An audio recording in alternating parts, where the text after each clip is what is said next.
Resistance 2 Superhuman Difficulty Guide for NextGenWalkthroughs.com.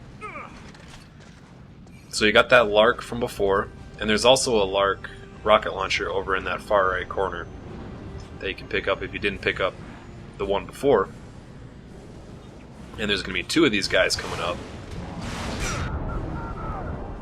And just use everything you got on them, because they're such a pain in the ass with their shots that can kill you with their fire bazookas that can take you out in one shot. And the secondary fires are really effective against those guys too, so be sure to use those when you have them. I really like the secondary fire in the first game for the Lark. The homing, or no, it was the laser guided, and then it had the tertiary fire where you could split it off into a million rockets, and all those would track people. That was cool.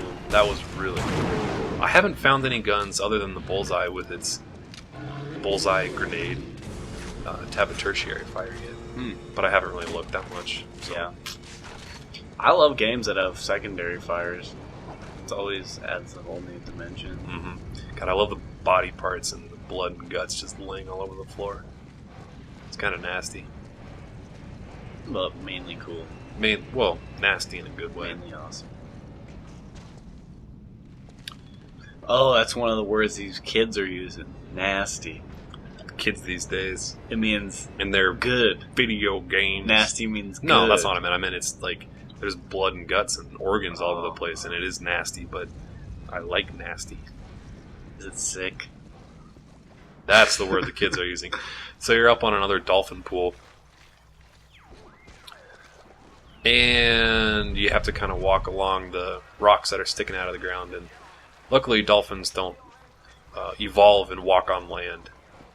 You can hold one hand up in the air and Free Willy will leap over your head. And then Willy lands on Timmy in the director's cut. Yeah. Oh, Willy. I don't like that version. So fortunately, there's only one Chimera that comes running out at you while you're in that really exposed spot. Maybe you should take a right there. Yes, if you take a right at that door, you save yourself a little bit of a headache. If you run down here, you can get a magnum and a couple extra grenades, but then you have to fight a couple extra enemies. Or you can quit exploring and... well, that might have been worth it. This kind of goes back to the...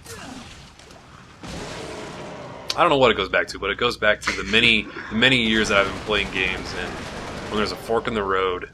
Do you take it? No, you don't take it. Come on. When there's a fork in the road in the game, you go the way that you're not expected to go, and there's some sort of reward sitting there. Yeah.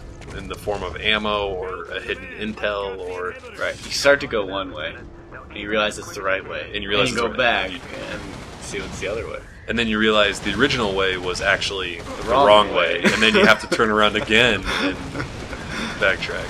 Yeah, good old video games. Video game. Always pulling one over on us. Damn. That was a nice explosion. Maybe we're just morons, though.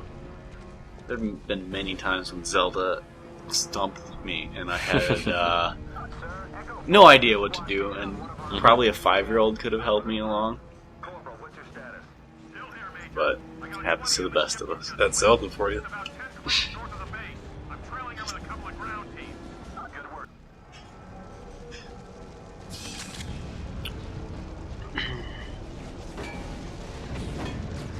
So now you come up here. And there's a couple Chimera up top on the railings. If you wait a second, sometimes they'll drop down.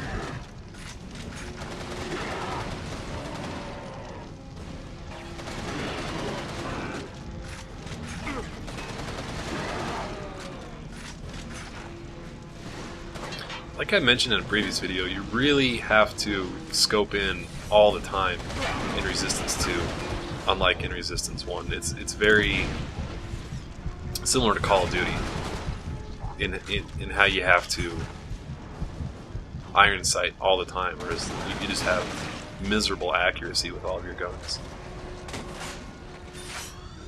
You think it's bad or good? It's different. I think it's bad. You think it's bad? For people like me. Don't have patience. Right. Just want to run and gun. Mm-hmm. No, it can be. I mean, the first game was a lot of fun because of that. The first game was a lot of fun just jumping through the air and shooting shit. And this one,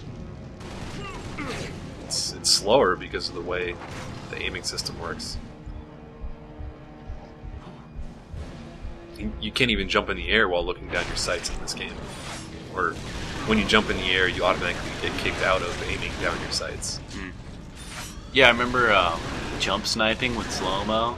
Yep. That was pretty awesome. That was awesome in the first game. You're trapped in a really shitty situation behind a box. You scope in, slow-mo, jump up over the box and hit someone before they can even headshot someone before they can even do anything. That was awesome. Now we're coming up on the final boss of the level. Kraken! Or what's it called? The Kraken. Kraken. Ooh.